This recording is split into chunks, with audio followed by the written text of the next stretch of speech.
Three young women, Krista Pike, Tiffany Cole, and Amelia Carr, barely out of their teens, committed crimes so brutal even full-grown adults can't execute. From torturing victims to burying them alive, their actions earned them a place on death row. Now, as the clock ticks toward their execution, we uncover the disturbing stories behind their deadly decisions. Are their fates sealed, or could they somehow escape the ultimate punishment? Krista Pike. Krista Pike's life began in West Virginia, where her early years were full of instability and emotional turmoil. Raised in an environment lacking the guidance and stability she needed, Krista faced numerous challenges growing up. Toxic family relationships and a chaotic home life made it difficult for her to find a sense of direction or purpose. Seeking an escape from her troubled past, Krista joined the Job Corps program in Knoxville, Tennessee. This federally funded initiative aimed to help young people from disadvantaged backgrounds acquire education and job skills, offering them a second chance at building a better future. For many, the program was a beacon of hope, but for Krista, it became the setting for a tragic and violent chapter in her life. It was through the Job Corps program that Krista met Darrell Shipp, a charismatic and rebellious young man. Their connection was immediate and intense, quickly developing into a relationship that would have a profound and destructive influence on her life. Darrell, with his confident demeanor and unconventional interests, offered Krista a sense of validation she had long been searching for.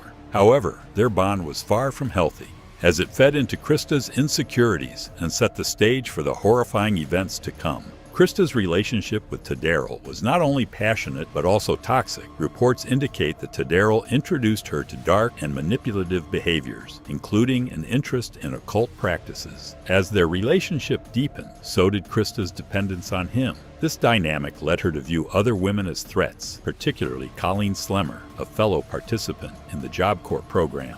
Krista became convinced that Colleen, a 19-year-old woman, was trying to steal Darrell's affection. Whether this belief had any basis in reality or was a product of Krista's imagination remains unclear. What is certain is that her jealousy grew into an obsession, and she began to see Colleen as a rival who needed to be eliminated. Fueled by her insecurity and desire to assert control, Krista orchestrated a plan to confront Colleen. On January 12, 1995, she, Darrell, and another participant, Shadala Peterson, lured Colleen to a secluded area on the University of Tennessee's agricultural campus. What Colleen thought might be a routine meeting turned out to be anything but. The crime. Once the group reached the remote location, the confrontation quickly escalated into a horrifying attack. Krista led the assault, driven by jealousy and a need to assert dominance. Over the course of 30 agonizing minutes, Colleen was subjected to unspeakable cruelty. Krista and Darrell inflicted deep cuts on Colleen, taunting her throughout the ordeal. The assault was brutal, with Colleen enduring beatings and severe injuries. Krista's rage and determination to exact revenge were evident as she took the lead in the attack. The culmination of the violence came when Krista used a large rock to strike the final blow, ending Colleen's life in an act of cold-blooded brutality. The crime didn't end there. In a chilling move that would later shock investigators and the public, Krista kept a piece of Colleen's skull as a trophy. This grotesque act symbolized the cruelty and premeditation of the crime, serving as a haunting reminder of Colleen's suffering. Shadala Peterson, who accompanied Krista and Darrell, played a lesser role in the attack. While she didn't actively participate in the violence, her presence and failure to intervene made her complicit in the crime. For Colleen's family, the details of her murder were devastating, leaving them to grapple with the loss of a bright and promising young woman. Investigators quickly determined that the murder of Colleen Slemmer was no impromptu crime. The attack was premeditated, driven by Krista's jealousy and fueled by her toxic relationship with Darrell. Witnesses and evidence pointed to a calculated plan to lure Colleen to her death. While Darrell played a significant role in the crime, Krista emerged as the ringleader, the driving force behind the attack. Her actions were deliberate and cruel, leaving little doubt about her intent. The piece of Colleen's skull that Krista kept as a trophy became a key piece of evidence, highlighting the extent of her callousness. The trial. Krista Pike's trial unfolded swiftly, with prosecutors presenting a case that left little room for doubt. The evidence against her was overwhelming, from the testimony of Shadala Peterson, who witnessed the brutal attack, to the physical evidence linking Krista to the murder of Colleen Slemmer. It became clear that this was a premeditated act of violence. Perhaps the most damning piece of evidence was the fragment of Colleen's skull found in Krista's possession, a grotesque trophy that underscored the callousness of the crime. The prosecution painted Krista as the ringleader, someone who orchestrated and executed the attack out of jealousy and spite. Her actions, they argued, went far beyond a moment of rage. They were calculated and deliberate. Krista's role as the driving force behind the crime became a focal point of the trial. To Daryl Shipp, her boyfriend at the time, was also implicated, but as he was 17 during the crime, he avoided the death penalty and was sentenced to life in prison. Shadala Peterson, who cooperated with investigators, was given probation in exchange for her testimony. Krista's defense team fought to save her from the ultimate punishment. They highlighted her age. She was only 18 at the time of the murder, and argued that she lacked the maturity and judgment of an adult. Her turbulent upbringing was also presented as a mitigating factor, with her legal team emphasizing the instability and emotional neglect she endured as a child. Additionally, they pointed to her relationship with Daryl Shipp, describing him as a manipulative figure who influenced Krista's actions and introduced her to a darker way of thinking. Despite these arguments, the jury was unmoved. The brutality of the crime and Krista's lack of remorse were impossible to overlook. In 1996, she was convicted of first-degree murder and sentenced to death, making her the youngest woman on Tennessee's death row. The case became a lightning rod for debates surrounding the death penalty, particularly when it involved young offenders and individuals with troubled pasts. Life on death row. Since her conviction, Krista Pike has remained on death row at the Tennessee Prison for Women. Her life behind bars has been defined by isolation, reflection, and the constant uncertainty of her future. The appeals process has been exhaustive, with her legal team arguing against her execution on the grounds of her age at the time of the crime and her mental health. They have repeatedly cited her turbulent upbringing, her undiagnosed mental health conditions, and her susceptibility to Daryl Shipp's influence. Life on death row is stark and regimented. For Krista, the days are long and repetitive, with limited interaction and even less hope. Over the years, she has been involved in legal efforts to overturn or delay her sentence. Her defense has raised questions about whether someone so young with such a difficult past should face the ultimate punishment. These arguments have been met with mixed responses, with some advocating for leniency and others calling for the sentence to be carried out as a deterrent for future crimes. For many on death row, the waiting is often the hardest part. Days turn into months, and months into years, with each appeal representing a flicker of hope that could just as easily be extinguished. Krista's case is no different, as the legal battles continue to shape her reality. While her defense team argues for her life, the state continues to press for the sentence to be carried out, citing the heinous nature of the crime and the clear evidence of her guilt. Tiffany Cole. Tiffany Cole's life before her infamous crime appeared ordinary. Born in South Carolina, she spent much of her early life in Jacksonville, Florida, where she became neighbors with James and Carol Sumner. The Sumners, a retired couple, were kind-hearted and trusting, qualities that Tiffany would later exploit in a way that shocked the nation. By all accounts, Tiffany didn't display signs of a troubled or criminal upbringing. Her limited criminal history gave no indication of the darkness to come. However, her relationship with Michael Jackson, her boyfriend at the time, marked a turning point in her life. Jackson was known to have a more questionable character, and their relationship would eventually lead Tiffany down a path of manipulation, betrayal, and unimaginable cruelty. The Sumners had sold their Jacksonville home to Tiffany's father and relocated to Georgia. Despite the distance, they maintained a friendly relationship with Tiffany. This connection, forged through years of familiarity, created a sense of trust between them and their former neighbor. It was this trust that Tiffany and her accomplices would use to carry out their plan. The crime. In June 2005, Tiffany Cole and Michael Jackson, along with their accomplices Alan Wade and Bruce Nixon, devised a plan to rob the Sumners. Their plot wasn't just about theft. It involved a level of premeditation and cruelty that shocked investigators and the public alike. The group began by digging a grave in Charlton County, Georgia, 2 days before visiting the Sumners in Jacksonville. This grave was a chilling sign of the fate that awaited the unsuspecting couple. On June 8, 2005, Tiffany and Michael approached the Sumners' home, pretending they needed to borrow a phone. Trusting their former neighbor, James and Carol let them in, unaware of the sinister intentions behind the visit. Once inside, the couple was ambushed. James was choked and forced to provide the PIN for his ATM card, while both he and Carol were bound and gagged with duct tape. The group then shoved the terrified couple into the trunk of their own car and drove them across the state line to Georgia. At the pre-dug grave, the true horror of the crime unfolded. The Sumners were blindfolded, still bound, and pushed into the grave. While still alive, they were buried, leaving them to suffocate under the weight of the earth. The brutality of the act, burying two people alive, was incomprehensible, marking this as one of the most heinous crimes in Florida's history. The crime didn't stop with the Sumners' deaths. Tiffany and her accomplices proceeded to pawn the couple's belongings, including jewelry, and used their ATM card to withdraw over $1,000. They stayed in a hotel where they were later photographed celebrating their ill-gotten gains. The images, showing them in a limousine with champagne and cash, became infamous as evidence of their cold disregard for the lives they had taken. Investigators quickly began to piece together the crime. The group's careless spending and the use of the Sumners' ATM card created a trail that led law enforcement directly to them. When police raided the hotel where Tiffany, Michael, and the others were staying, they discovered a trove of incriminating evidence. This included the Sumners' driver's licenses, credit cards, social security information, and other personal documents. The victim's checkbook, mail, and a collection of coins were also found, further cementing the group's involvement. Bruce Nixon, one of the accomplices, eventually confessed to his role in the crime. He led authorities to the burial site, where the remains of James and Carol Sumner were uncovered. The discovery was devastating, revealing the full extent of the group's actions. Nixon's cooperation proved critical in building the case against Tiffany and the others.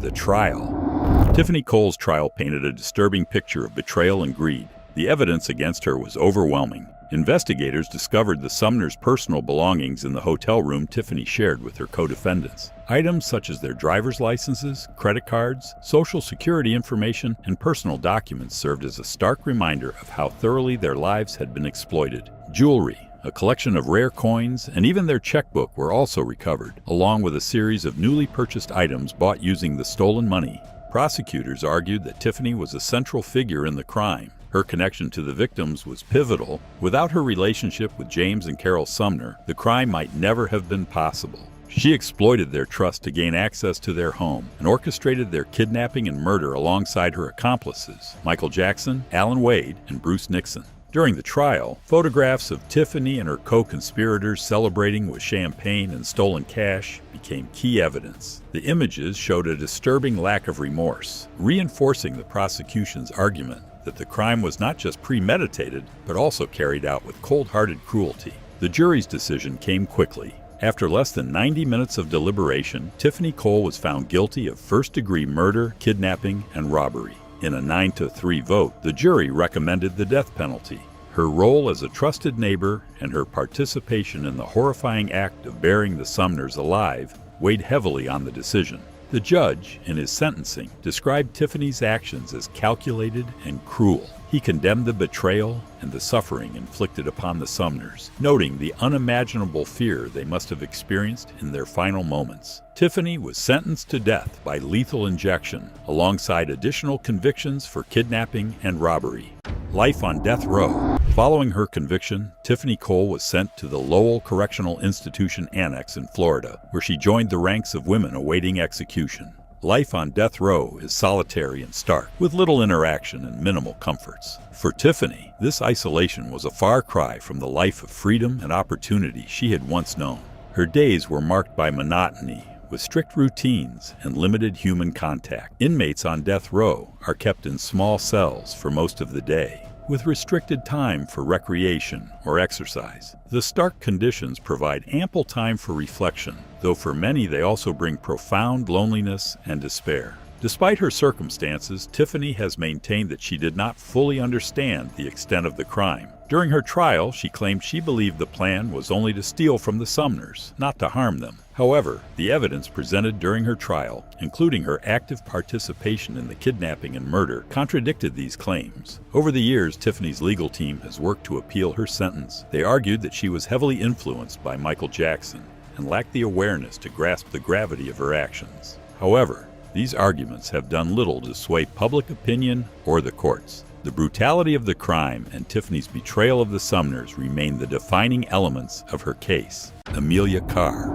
Amelia Carr's early life was defined by a mix of potential and adversity. Born in Florida, she grew up in a challenging environment that shaped her outlook and decisions. Despite being recognized as highly intelligent, with an IQ estimated at 125, Amelia's childhood was marred by trauma. She experienced significant abuse, including allegations of physical mistreatment by her father, though she reported these incidents to school authorities. At one point, she later recanted her statements, a decision that weighed heavily on her throughout her life. The effects of her early experiences lingered into her adulthood, leaving emotional scars and a turbulent path ahead. Despite her intelligence, Amelia struggled to find stability. This struggle intensified when she became romantically involved with Joshua Fulgham. Their relationship was volatile, marked by manipulation and emotional entanglement. Amelia's involvement with Fulgham continued even after he abruptly ended their engagement and married Heather Strong, a 26-year-old mother of two,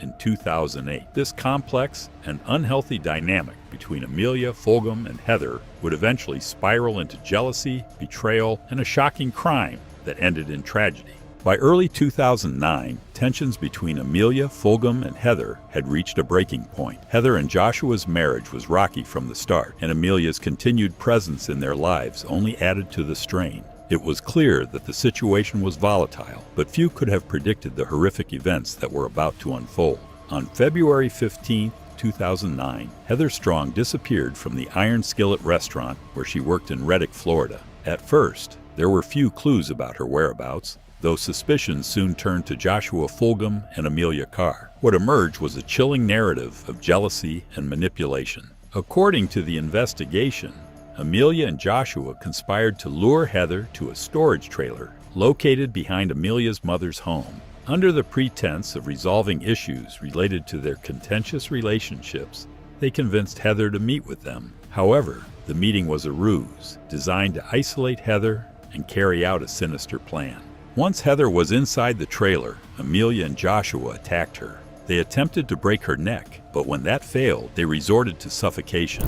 Heather, bound with duct tape, fought desperately for her life, but the odds were against her. In the end, she died of asphyxiation while still tied to a chair. The horror didn't end there. After Heather's death, Amelia and Joshua transported her body to a shallow grave they had prepared near McIntosh, Florida. There, they buried her, attempting to cover their tracks and erase evidence of the crime. It was a shocking and brutal act driven by jealousy and betrayal. Heather's disappearance quickly caught the attention of law enforcement. Suspicion fell on Fulgham when he began using Heather's credit cards shortly after she went missing. Investigators noted inconsistencies in his statements, which only deepened their interest in him and his connection to Amelia Carr. On March 19, 2009, more than a month after Heather's disappearance, her remains were discovered in the shallow grave. The gruesome discovery confirmed the worst fears of her family and friends. Investigators intensified their focus on Amelia and Joshua, piecing together evidence that tied them to the crime.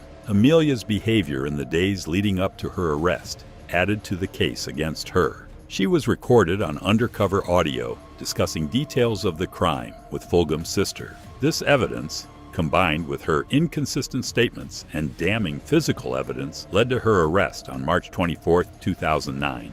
At the time, Amelia was 7 months pregnant with Joshua Fulgham's child, adding another layer of complexity to the case. Amelia initially confessed to her involvement in the crime, claiming she did so out of fear and desperation. She later recanted her confession, stating that she only admitted to the crime in the hope of reuniting with her children, all of whom had been placed in foster care. The trial.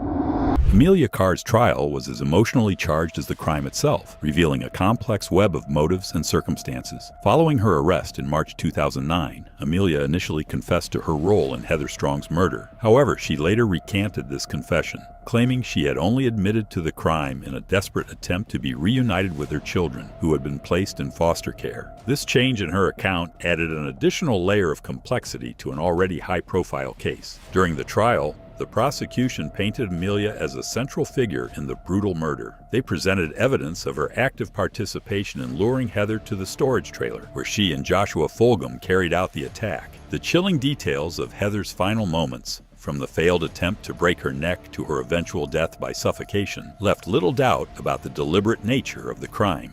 Amelia's defense team, however, focused on her troubled upbringing. Testimony from family members revealed that Amelia endured significant trauma as a child, including physical abuse by her father. Her attorneys argued that this abuse left her emotionally scarred, making her vulnerable to manipulation by Joshua Fulgham.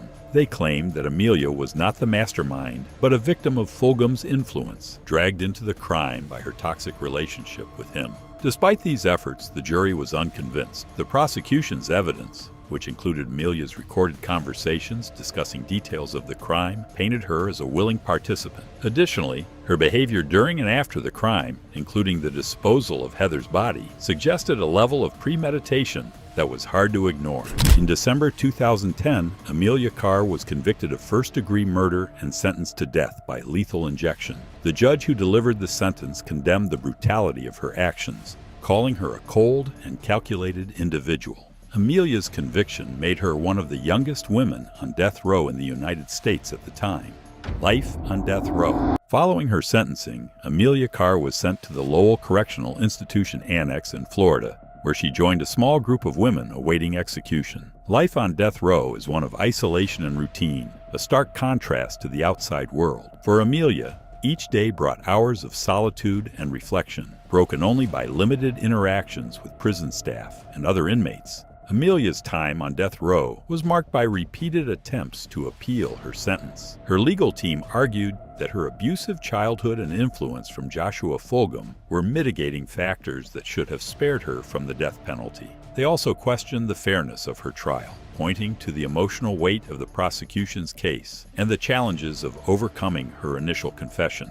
However, the brutality of the crime and the overwhelming evidence against her made these appeals an uphill battle. The court repeatedly upheld her conviction and sentence, affirming that Amelia's role in Heather Strong's murder warranted the harshest punishment. For many on death row, life is defined by a mix of reflection and uncertainty. The passage of time brings moments of introspection, but also the looming reality of execution. While Amelia may have sought to make sense of her choices, the weight of her actions continued to cast a long shadow over her life.